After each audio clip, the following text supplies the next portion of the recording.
Child sex trafficking, once thought to be a big city problem, is becoming more and more visible in smaller communities. North Dakota is no exception, and as reports of the terrible crime keep streaming in, both investigators and survivors say enough is enough. Valley News Team's Clint DeRose has our story. I was sex trafficked starting at the age of 4 until I was in my early 20s. It's a heinous act that's unfortunately becoming more common across the country, something that Elizabeth Frazier is all too familiar with. I'm still struggling with finding normal life because my abuse still affects me today, and things that are simple are not simple for me. Frazier managed to escape her situation, but she's just one of many suffering through the surging crime of child sex trafficking. The average age that we see for a missing child who's being exploited through sex trafficking is only 15.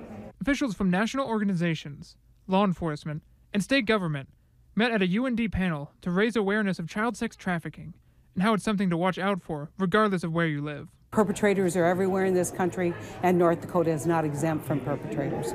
Senator Heitkamp points to new legislation like the Stop Enabling Sex Traffickers Act, which targets sites believed to be used by sex traffickers, and an expansion of the Amber Alert system as steps forward in the fight.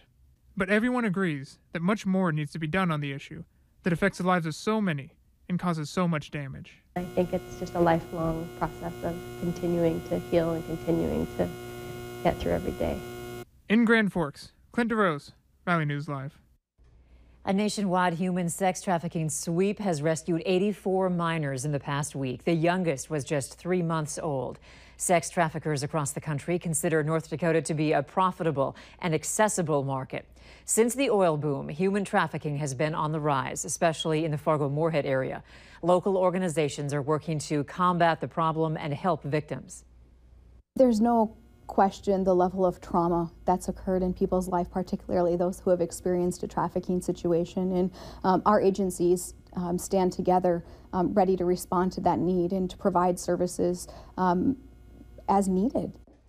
If you or someone you know is a victim of human sex trafficking, you can contact the Human Trafficking Hotline at 1-800-373-7888.